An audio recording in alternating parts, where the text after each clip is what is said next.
It's been a week off for the One Up Nitro National Series, but boy, we're still talking about that wild finish we had last time out at Atlanta Motor Speedway. 14 one-thousandths of a second was all the difference it took to give Mike White his first win in his first start.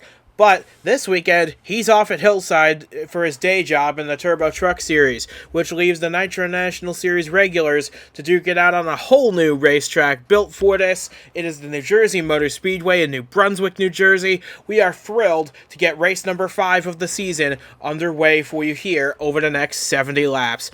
And alongside me in the booth to bring you all the action, back after a week away, is Duke Ansack once again. Great to have you back with us for a brand new racetrack with a whole lot of challenges. We don't know anything about what this is going to race like, how the tires will do, what lanes will be viable, if you can pass here. There's so much we don't know about. So with that being said, can you really put a dot on somebody who you think is going to have a good shot today? Because we have no idea what's going to happen.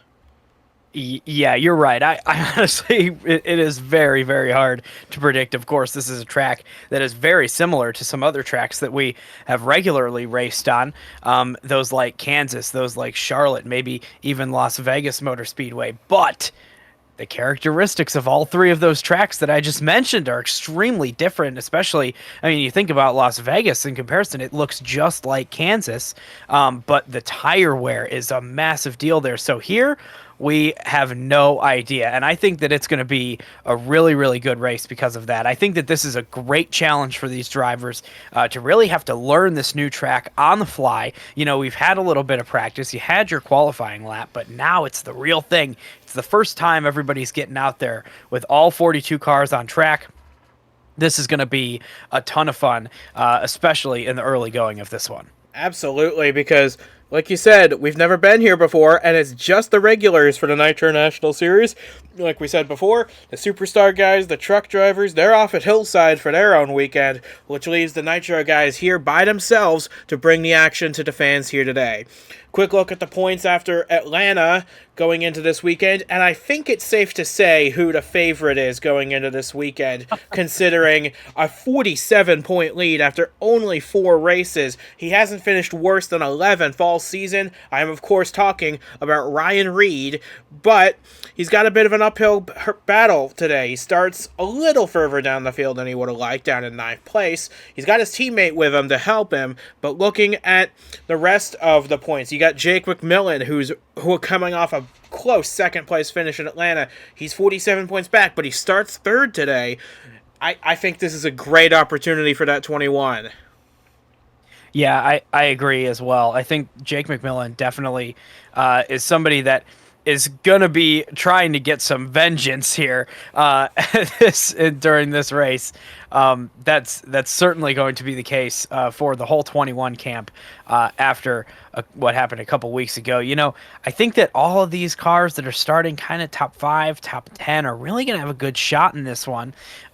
You know, you got to watch those top 3 or 4 qualifiers, and you got to watch going into the first turn. Whoever is going to come out of turns 1 and 2 today with the lead, they're going to have the opportunity to control the race early. They're going to learn the track on their own agenda, on their own time, leading the pack in fresh air. And I think that that's going to be absolutely critical today. So we'll see what happens between the 72 and the 3 on the front row. And you mentioned it, that front row, as we can now bring you that starting lineup for tonight's inaugural running at New Jersey Motor Speedway. 70 laps on tap, and it's Angel Gutierrez for the second time this season on pole position. He, of course, won the pole at Phoenix the last time we were together for a race. He lines up on pole again, and he's got Earl Sear, the Gateway winner, alongside him. McMillan, we already mentioned, in 3rd. AJ Zhao gets his best start of the season in 4th. Aiden Clare rounds out the top 5, who also, ironically enough, is 5th in the points going into this race. But we've got a lot of guys looking to make up some ground. David Meskey, he's had a rough couple races. He starts in 6th. He's trying to jump back up into the contention for the playoffs. And like we said earlier, Ryan Reed, how is he going to fare starting 9th? Got the Crossroads guys up there. We got a whole bunch of people looking to make some gains, as well as 2 drivers making their first starts of the season. Well, 3 drivers making their first start of the season. 2 of those are full-time, one of whom is making their one-up debut tonight. So, with all that being said, Gutierrez is gonna have the best clean air on his nose at the start, but I have a feeling that 21 is not going to want to sit there for very long. No, absolutely not. I think it's going to be a fantastic race, and I cannot wait to see how it all shakes out.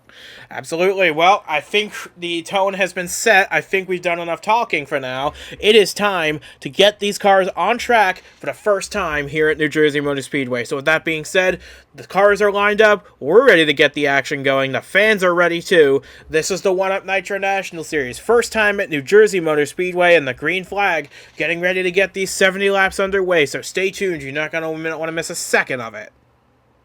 Getting set for something new. For the first time, One-Up is racing at New Jersey Motor Speedway. Angel Gutierrez is going to be the first one to the start-finish line to get this inaugural race underway. The green flag is out, and we are underway for 70 laps. Gutierrez gets a great launch at the start. Looks like Earl Sear might have spun the tires a tiny bit. He's already getting passed by Jake McMillan as the field. Already 3 wide as we're barreling off in the turn. We're 4 wide further back. Yeah, wow, this track is right now has a ton of grip on these fresh tires. Right now you can see a little bit of banking down the back straightaway there, but yeah, you were right. I think that the 3 car got a little bit of tire spin on the outside lane. The whole outside lane had a terrible start, and then the inside, since there's no out of bounds, as you could tell by everybody driving below the yellow line there on the front straightaway, they were all able to kind of cut the track off a little bit and really gain a big advantage over everybody that started on the outside lane. And I think Earl Sear is still struggling a little bit. Look at everybody piled up behind him. And look at McMillan sending a big dive bomb down the inside on Angel Gutierrez, but he's got to check up a tiny bit. That's going to give the advantage back to the 72, who will lead at lap number 2. We've only completed 2 laps, but I have a feeling this is going to be a very momentum-driven racetrack. You need to keep your speed up here, because even the slightest checkup is going to cost you big time. Yeah, it certainly is. It's looking like a big drafting situation as well. Look at the back of this field, still 3, 2, and 3 wide all the way back. And this is going to be interesting to see how it all plays out today, with the outside lane being the one where you would typically keep more momentum, but the track, it looks like it has a lot of grip in it, so the inside lane might not be terrible either. It's going to be fascinating to watch which one prevails throughout the day. Yeah, keep in mind, this track is brand new. It's just the pavement's brand new. Everything is state-of-the-art here. Perfect conditions for a proper race. As you look at this, we've got 3 wide, almost 4 wide, several rows deep in the midfield, while the battle for the lead sort of simmers out between Gutierrez and McMillan. We're looking at Eric DeMax, who started this race down a little ways. He started down in 16th, matching his car number, but back up at the front of the field. Boy, McMillan sure has caught the 21 or the 72. He has caught the 72 in a hurry. They're nose to tail now as they head out of 2. Yeah, you know, and you can really tell this track being brand new by how dark the pavement color is as we watch this 21 car try to sneak to the inside of the 72. Just not going to happen through turns 3 and 4. But yeah, that deep, dark color of the pavement, that dark gray, you can tell it's just got a ton of grip in it because it's brand new asphalt. You know, we've got a smoke on the track and a crash here. That's going to put us under the caution for the first time. Looks as though Nathan Meyer in the 77 has got the worst of it. I think I saw Terzic in the 10 getting a piece of this. I think Riley Hooper got some as well. That's really tough break for him. But we were worried about this. The unknowns going into this race, an early wreck may be possible. Oh, you see Will Parrish have a dented up back end as well. That's good. That's a really tough break for Will Parrish, especially. He's had a rough introduction to one-up competition. Yeah. But I think Nathan Meyer is going to get the worst of this, and that's going to be his day over. Yeah, that's really tough right there. And we're going to have everybody coming into the pit lane right here. I'm a little bit surprised by this. It's only been 6 laps, and this track is brand new. Maybe they just don't want to take any chances with this. I understand it, at least, but... You certainly must know something that we don't. I would expect on a track like this with the new pavement. You know, you're going to have really grippy situation. Not a lot of tire wear, but, you know, you never know. I mean, when they paved... He repaved Indianapolis Motor Speedway. Yeah, they're not even taking tires. Oh, we got a crash on the pit lane, and it's McMillan, the second-place car. That is a very bizarre situation with Cameron Brennan and Jake McMillan colliding on pit road. I think, Oh, wow. I think the 21 was leaving as the 86 was coming in. That is a very bizarre incident, and I think that's going to eliminate the 21 from the race altogether. Oh my gosh. That is bizarre. And it looked like the 8 was having some long pit stop as well. And on top of that, one car didn't even pit at all. That's Nathan Stapleton in the 27. He stayed out, so he will be your leader. Yeah, I think that's a great call from Nathan Stapleton, especially with all the chaos that we just saw in the pit lane. I mean, hardly anybody has made it out unscathed of this one. Yeah, this was pretty much in the middle of it all, and Terzic, I think, just gets up into the 69 of Hooper. Oh, Hayes Green with a big frontal impact as well. And then they all stack up trying to go to the bottom, and that just collects the 8, the 17, and the 77 of Meyer as well. So that's 2 of the Project Horizon racing cars involved in this accident, and I'm pretty sure neither of them are going to see it past lap 6. So, yeah, Nathan Meyer, he was quite a ways behind the initial contact, right about here, where, oh yeah, no, the 10 got hooked onto the left side of the 69. That's what touched all that off. Man, White O'Quinn and Austin Liang, they had a lucky escape in the 38 and the 47. They were right behind all this, but not the way Project Horizon Racing wanted to start their evening here at New Jersey. Now, they only have one car remaining in this race, that being the 54 of Anthony McClure. Yeah, and it was just a case of too many cars and not enough space. We see that a lot. So here we're getting a look at what in the world took place on the pit stops, because you see McMillan, he entered the pit second, which is a very good position to be in. He's on the sharp end of pit lane as well, not too far behind Gutierrez. So he pulls in, gonna take fuel and go on his merry way. But the 86, that's backs into him. That is gonna be worth taking a look at, definitely. Yeah, 86. Honestly, I don't think either of them did anything wrong. But 86 just backed into him and really just... I think the 86 might have overshot his pit, tried the correct course, and the 21 was not willing to budge.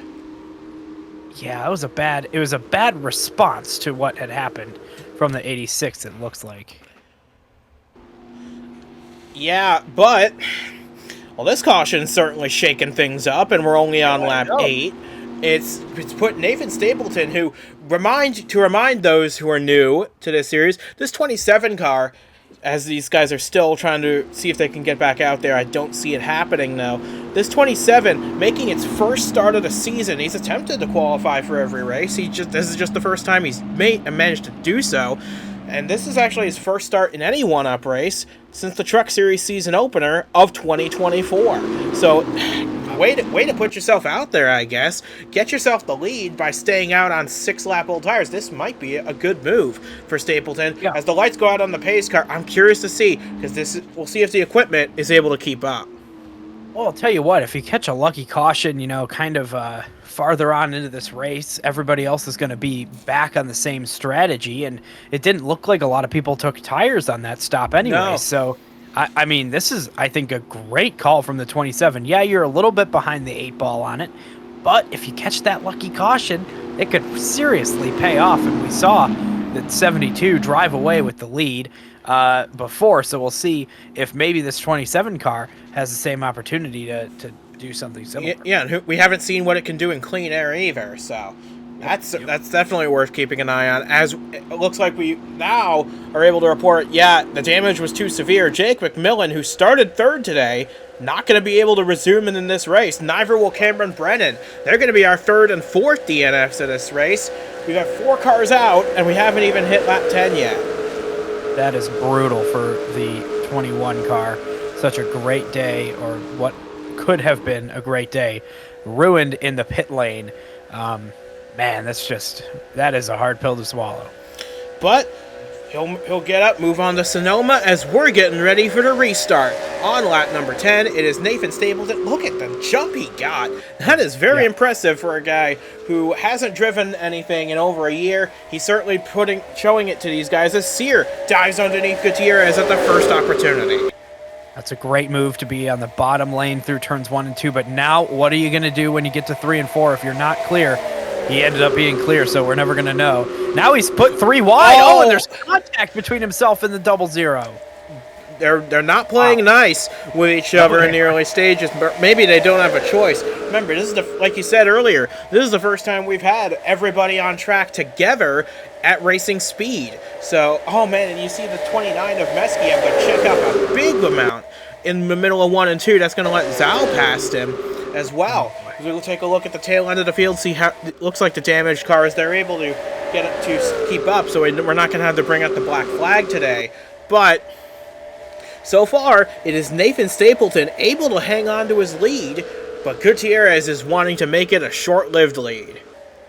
Yeah, and I'll tell you what, Nathan Stapleton, I mean, this is a really, really impressive run. This car started in 23rd today, which is a respectable performance from a car that hasn't been able to qualify for a race yet. However, this car running out front right now with incredible speed, staying ahead of the 72 car. Just a fantastic job by this crew to make that call. Now they still have to get lucky. They have to get a little bit lucky, maybe with a yellow, maybe with how the rest of the strategy plays out. But for now, that is looking like a very, very good move. And even if they lose a few spots, they're really net gain plus 23 spots at this point. So, I mean, fantastic job from that whole team right now.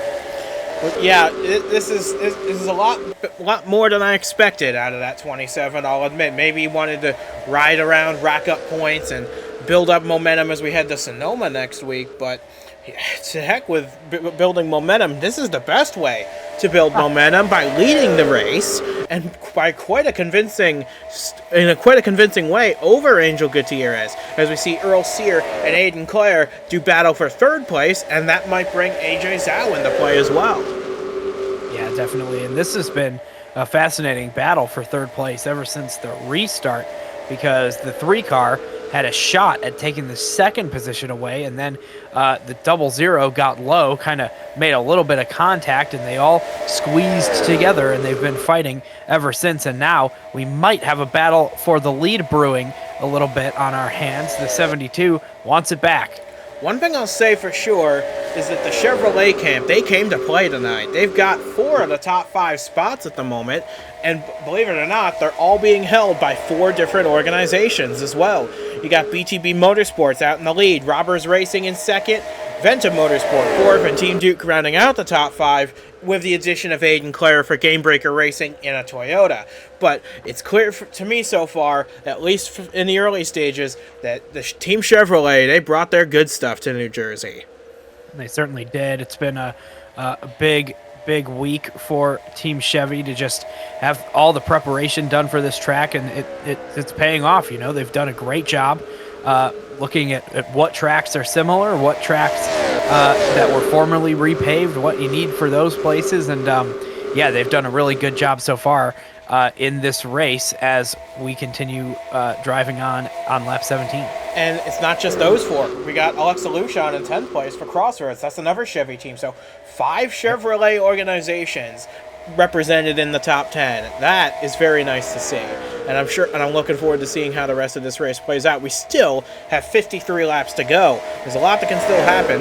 But one thing I think is going to be clear in this race, because this pavement is so fresh, I really don't see the need for a tire stop here, unless, of course, we get a yellow at the right time, maybe around halfway through this race, that'll cause everyone to need those fresh tires, because you're going to get to a point here where if you get a caution late enough, the track position is going to matter more than the tires. Yeah, it certainly is. And so far, we can tell in this race that it is a track position race. I mean, I've been watching this 72 car, Angel Gutierrez. I believe that car is a little bit faster than the 27, who continues to lead this race. However, the 72 just has not been able to find a way around. I can't figure out if the top lane is the passing lane, the bottom lane is the passing lane. It doesn't look like anything is a passing lane so far, because they're just kind of trapped. And now the 00 is going to try that bottom lane to make a pass in second place. That was a huge checkup out of the 00. That's going to back Aiden Clare into the path of Zhao, into Sear and Mesky coming up from behind as well. That's going to allow Gutierrez to focus on the car out in front of him, as Sear now tries to make the pass on Zhao for the 4th position. Yeah, I think the inside lane of turns 1 and 2 is just tight enough that you have to let off that throttle a little bit more than you'd like, and it allows the people on the outside lane to really get that big advantage, especially when you have to enter low. You've just got to turn that car so much through the middle of the corner. You got to let off the throttle. Yeah, I think it's fine as long as you're not side by side with anybody. If you're by yourself, you can handle that fine. But if you've got another car alongside you on that top groove, it might force you to check up a little bit. But look at the speed that this 00 has already caught back up to Gutierrez. The Game Breaker Racing team also has seemed to brought their A game, because it's Claire in 3rd, Kanalka completing the top 10. Yeah, and I think that this 00 right now might be the fastest car on the track, just based on how that car is hounding the 72 in the 2nd position. I think, if there were to be a passing lane that develops maybe an opportunity on the outside lane through turns 1 and 2 or 3 and 4, I think that 00 could certainly get by maybe in the next few laps. Another thing to note as well, as we enter lap 23, cycle halfway through it, 4 of the top 5 right now, with the only exception being Earl Sear, are all looking for their first career wins in the Nitro National Series. And that is something we love to see. We love seeing new winners in this series. Shows that these guys are making the proper development within themselves and their cars. They're doing what they need to do. And with the exception of Earl Sear, we've got a bunch of new people that could potentially grace victory lane after the end of this race. Absolutely, and I'm looking through this top 10, and I was just trying to figure out, if my eyes were deceiving me, because I do not see the number 28 car in the top 10 at all. Our points leader, Ryan Reed, is currently outside of the top 10. And so is his teammate, Mac Johnson, as well. None of the Jeff Bolton Racing cars are up there. So that's not what we were expecting going into this race from that team, or especially Ryan Reed, to be falling backwards through the field. We were expecting closer to the front, but that's an interesting thing that's developing as this race continues on. And the thing is, we only have 2 Fords in the top 10 at all. David Mesky and for Fingai Saitomi running in 6th place, and KJ Hayes for New England Cruisers Racing right behind him in 7th. So the rest of this top 10 is all Chevys and Toyotas. So this is shaping up a little differently perhaps than we were anticipating. We've seen Ryan Reed and Mac Johnson have strong runs so far this season, but I guess Jeff Bolton Racing missed it a little bit this week.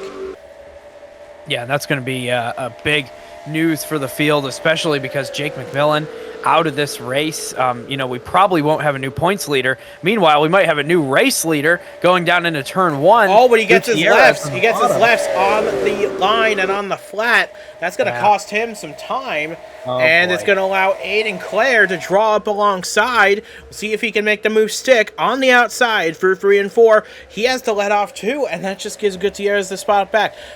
You said it. You said it best. This is really a track position race, and I think that is why what the move Nathan Stapleton made was definitely the right one.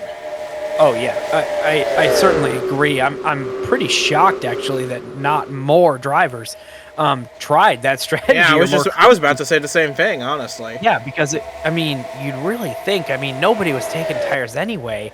I don't know, the advantage from taking an extra 6 laps of fuel.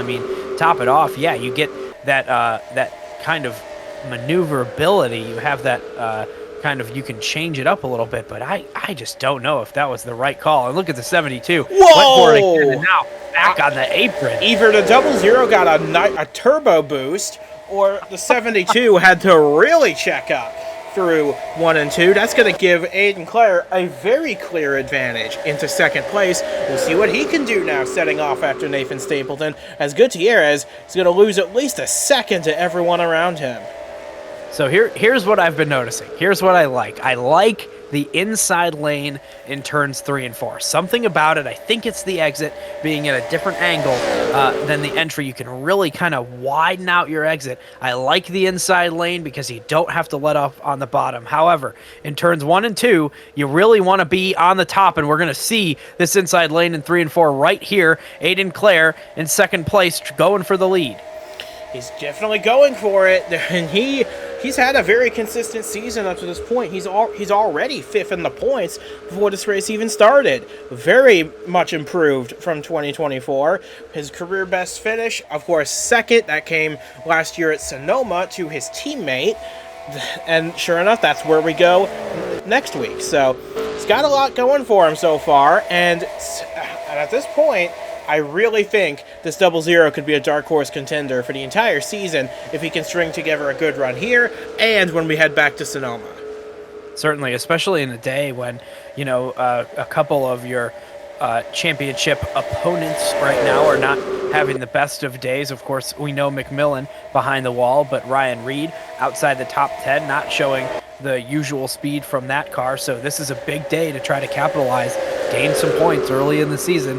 And right now, the 00 doing the best job of it, running in second place, fighting for the lead. And on top of that, as we see Meske get past Sear there, of course, we know the 9 car, we haven't seen him up at the front today, and the 5 is running very far down the order, down in the 30s. So this could be a big opportunity for Aiden Clare. He could go as high as 2nd in the points at the end of the day. Yeah, that would be pretty much an incredible day, and a big swing in the championship point standing. So definitely something this 00 team must have on the back of their mind right now. But in the front of their mind, the forefront of everybody's mind right now is winning this race. That's all that matters, is the trophy on the other side of 70 laps. And right now, Stapleton leading the way, and I really think that strategy move, we're going to look back on that and say, wow, that was an incredible move that flipped the script of this race to stay off of pit road on that last caution that we had, the only caution in this race so far. I think that's really going to pay off. It has so far for the 27 car. And going back to Aiden Clare for a moment, he has made a lot of progress in his career. I know he's stuck in the Nitro National Series for a few years. He's been doing great here, as we see a move possibly be made into turn 3. He sticks his nose in. I don't know if it's going to work this lap, but he's got a great opportunity. Side by side. Yeah, this is a great opportunity. If he can just hang it out on the bottom, down the inside, across the line they go. Wow, if that had been lap 70.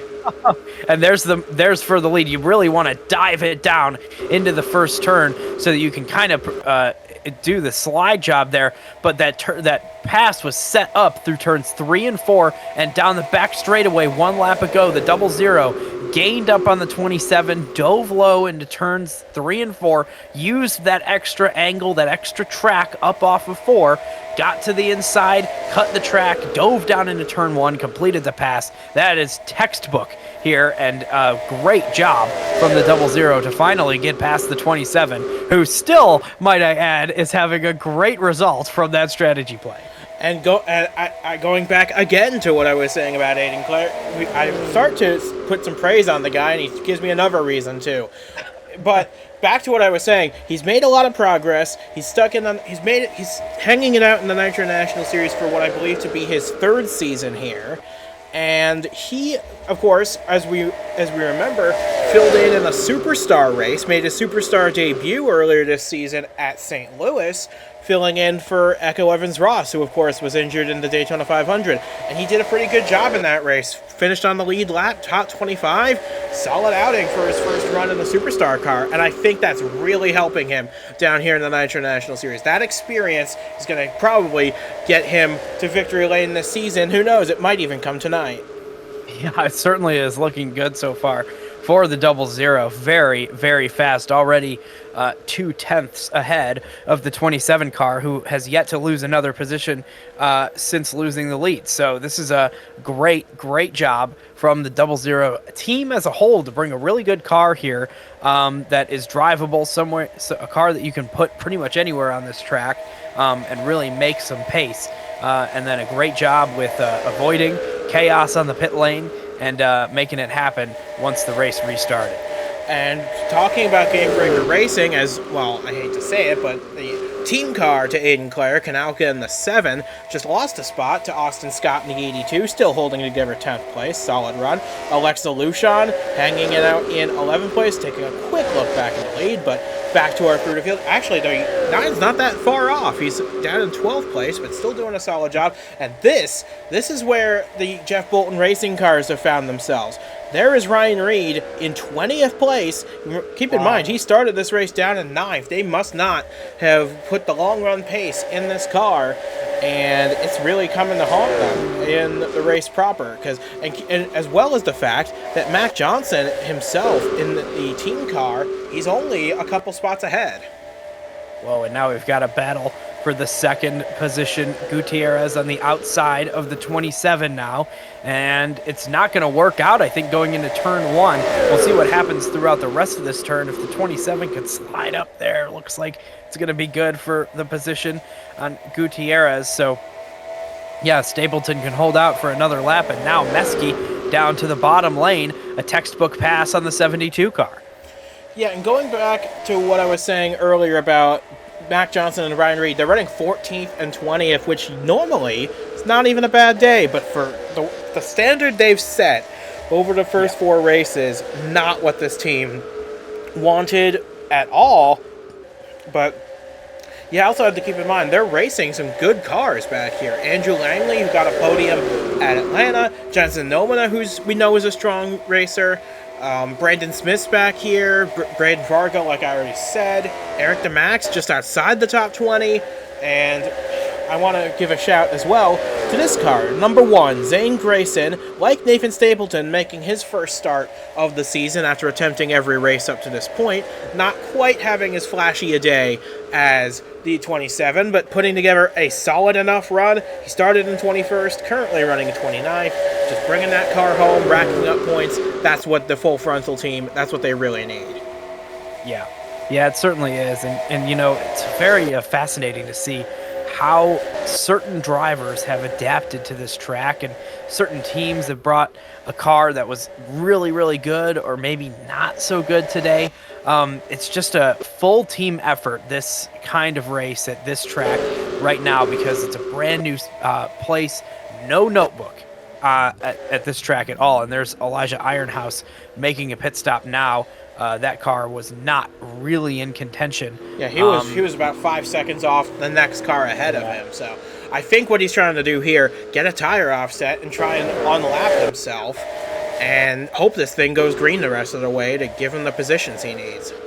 Yeah, it's good to play a strategy here if you're in that position, but it's probably not going to end up with even a top 10 or 20 for that number 8 car. And even if he didn't do this, he was going to finish probably around 35th anyway. So What's the harm? Yeah, you might as well try it. I'd love to see some people that are actually in contention in this race. Maybe somebody like a teammate, Braden Varga, who's just broken into the top 10 for the first time today. I think that 9 car would be the perfect candidate for somebody who could possibly make a pit stop and try a strategy. You know, what's the harm? I mean, if the worst thing that could happen is that your tires are equal throughout the whole time, and then it doesn't hurt you, it has only been the same as it was. So I don't know. I mean, you might as well try it. But the one concern I have, and it's been, we haven't been here before, obviously. We don't know what a green flag pit stop here is going to look like and how that pit entry is going to work here. And we could see a stack up, either entering the pits, exiting the pits, or with a tire difference. So that could bring out a yellow, and that could really screw a lot of people who made those pit stops. Yeah, because you are losing a lap when you make the pit stop. So yeah, at least a lap, yeah. Yeah, you're probably staying out here to stay out of that danger zone, where if you were to pit right now, you end up a lap down. And if the caution comes out, then you're trapped, and that is race ending. So you don't want to be stuck in that situation. And you're right, green flag pit stops at a brand new track that nobody's ever made green flag pit stops at before is not really a recipe for green flag racing, and everybody makes it okay. We already saw a big issue in the pit lane, and it was under caution. So Yeah, who but that knows? was with everybody on at the same time. So That's true. That is so true. who knows? Because we didn't expect the need for a tire stop today. Maybe next year when we come here, we bring a softer tire to encourage more strategy options in this race. That's always an option for the future.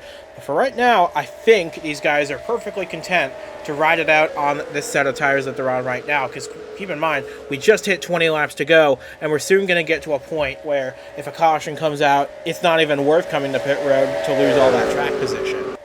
Yeah, certainly. And it's going to be interesting to see how this all plays out here. And Also, and if is it just me, or is Nathan Stapleton actually caught up the 0-0 again? he really did. He didn't lose a ton after the 0-0. We started to see that 0-0 kind of drive away, but now the 27 is up right beside the 0-0, except that really low entry is going to cause a super slow middle of the quarter for the 27. And now the biggest lead that we've seen all day in this race is going to go to the 0-0 car, and the 29 going to make a move to the inside of the 27, maybe for the second position. It looks like Stapleton hangs steadfast on the outside lane. Now, we're looking at Elijah Ironhouse here, and he will be faster than these guys on account of fresh tires, but there's so little left in this race, I don't think it's going to matter all that much.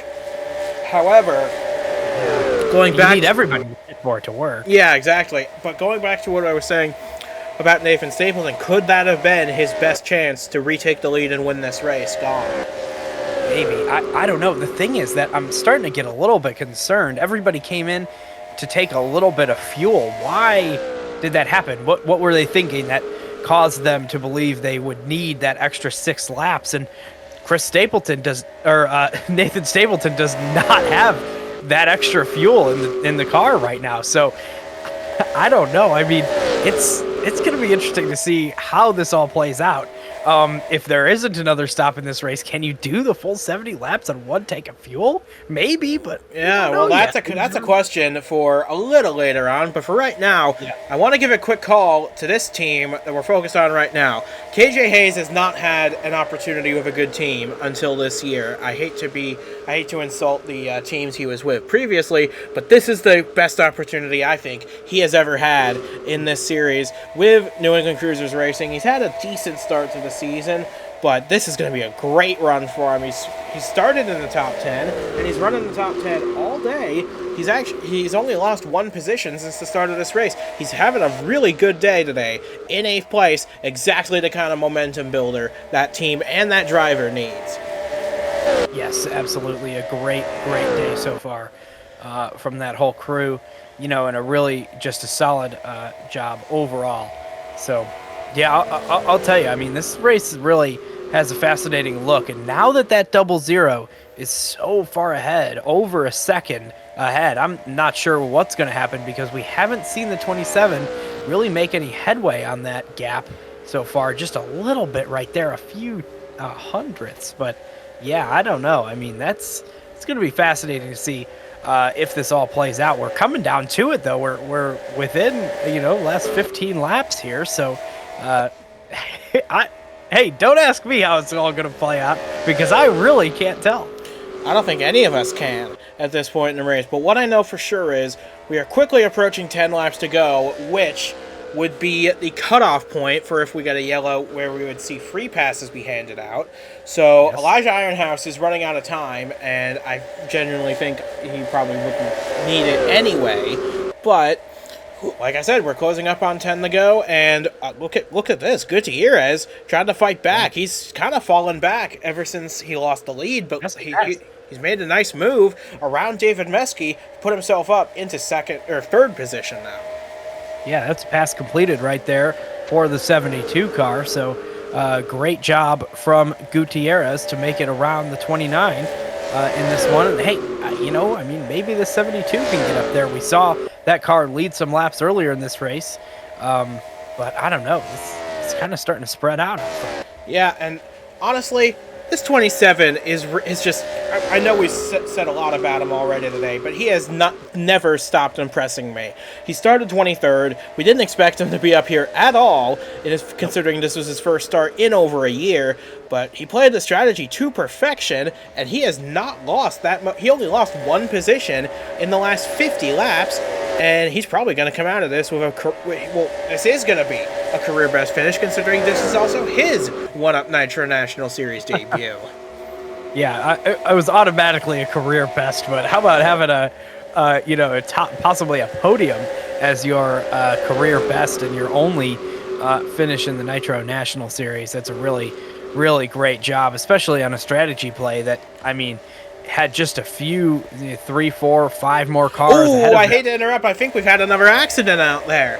And sure enough, the yellow's back out with 10 laps to go. This is gonna erase Aiden Clare's nearly 2-second lead out in front. You can see the smoke already on the racetrack. Wow.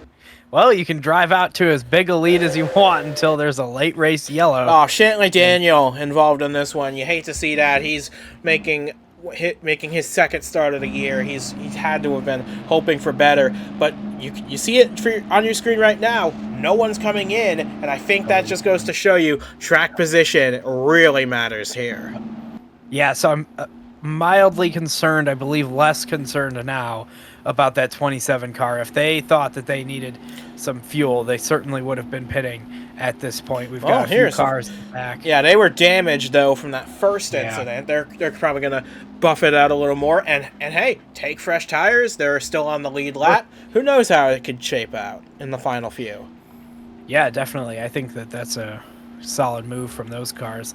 This is going to be interesting to see how it all plays out at the end of this one. We've seen some quick passes after restarts. Unfortunately for Elijah Ironhouse, this caution came too late for him to get a free pass, so will finish this race 2 laps down, as it looks like Cooper is going to let Parrish get back in line on the pit exit, which, nice courtesy, but we're going to get you a replay here now.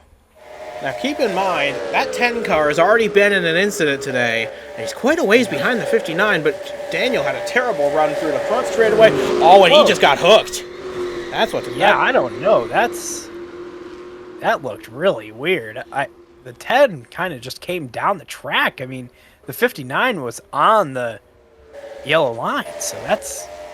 I don't know. I don't like the looks of that one. Well, this is his second incident of the night, and he might have actually caused the first one as well, so they're probably going to take a look at him after this race for at least that. Who knows what else, but you can see he's really far back, but again, the 59 had a bad exit at a quad oval. Oh, he just came down. That is not good. Not good, but I think, hopefully both of them are fine after that, because that was a big shot into the outside wall. And I think the officials, they're probably going to take a look at the 10 for that, which is not what he needed, because he entered today 10th in the points. But that's not a good look when you get right reared going into turn 1 at a $185. Yeah, that's pretty much the worst place. I mean, other than straightaway, that's a kind of a curving like a few hundred yards prior.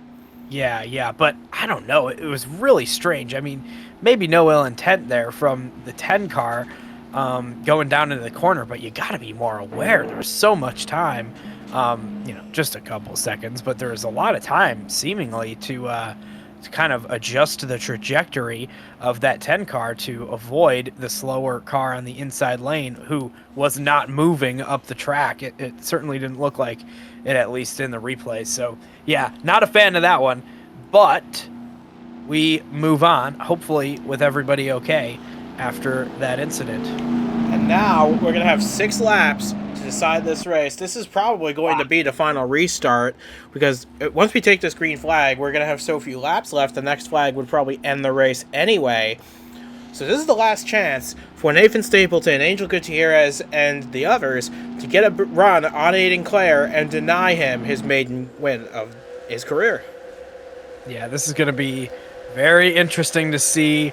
Can the 00 hold off the 27? And can the 72 make some headway towards the front? Man, I am excited. What I'm curious of as well, the 17 and the 69. Can they make any headway on those fresh tires? As it looks like we had one let go on the pacing. It was Eric DeMax in the 16. A heartbreak for him. He's not going to finish this race as the rest of the field takes the green flag.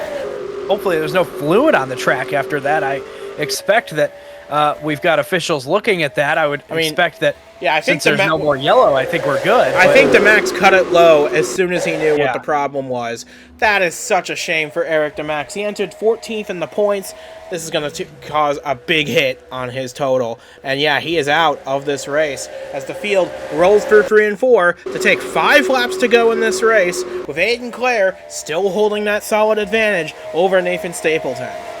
Yeah, and Claire throughout that lap absolutely moved farther ahead of all these other cars. And right now, Gutierrez down to the bottom. That's not really been a great lane. Especially when you're on the apron in the process. Not very good from the 72. It's going to allow the 27 really big advantage in that second position. And now it is just all eyes forward for Stapleton to try to get to the leader. We'll see if it can happen in the next couple of laps here. Not sure if there's enough time. And the thing about it for Stapleton is, I hate to admit it, but this is not one of the better cars in the field. He got here on strategy, and while I absolutely commend him for keeping it up at the front all day, I don't know if that car has the horses under it to catch that 00. I mean, we'll see what happens at the line here. It was .348 behind the 00 last time by. This time by, it is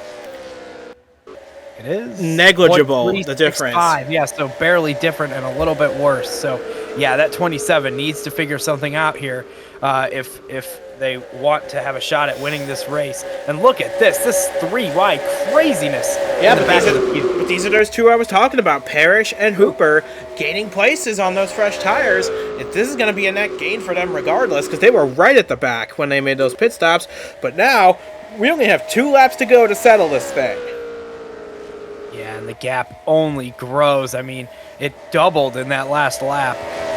The 00 car, seriously, has found something in the later part of this race. I mean, in the last run before the yellow, I mean, this car was almost 2 seconds ahead. And yeah, there's a big chunk of it gotten at one moment, but then continued to grow. We got a couple of issues late in the race, including Earl Sear, our outside pole sitter, having to pit late, and we've taken the white flag. We've got 1 lap to go, but for Earl Sear and Sam Oskin,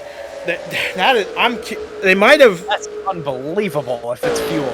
I mean, that's just unbelievable. So for Sear and Oskin, their hopes of a good day have gone down the tubes. But for Aiden Clare, what a night this has been for the 00 driver. Persevered throughout his whole career. He's hung it out so long, and now he's going to taste the reward at long last. For the first time, Aiden Clare going the victory lane for Game Breaker Racing.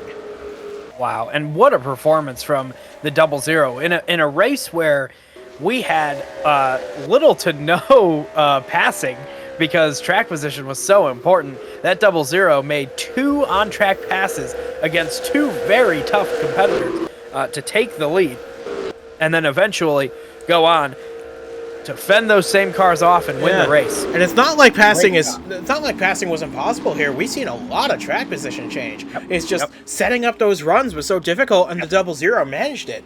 And also, another shout out to Nathan Stapleton. He pulled that strategy card early, and boy did it pay off handsomely. Second place, great stuff from the BTB Motorsports team. After their struggles all year in all 3 series, this is what the doctor ordered for them. Gutierrez completes the podium. Meski and Zhao complete the top 5 ahead of Varga, Scott, Arnold, Kanalka, and Alexa Lushon completing the top 10. And with Aiden Clare setting the fastest lap of the race for good measure, it's a maximum points day for the 00. Yeah, that's a fantastic day. I mean, honestly, just a very, very good job. I mean, even No strategy involved with that one. Pit with everybody else and made it happen during the race, just on track with raw speed from the 00 car. Great job from that whole crew to bring a great car, and of course the driver to bring the pace to the track. Yep, but for now, that is going to do it for us from New Jersey. What a great inaugural race this was. Can't wait to come back next year. But from Duke Ansack and from myself as well, thanks for joining us tonight. We'll see you again next week for our first road course of the season at Sonoma Raceway. It's going to be 2 road courses back-to-back. We hope you join us for that out in wine country. But until we see it end, so long from the New Jersey Motor Speedway. What a great venue this has been. And congratulations as well to Aiden Clare. First career win, and he does it the hard way.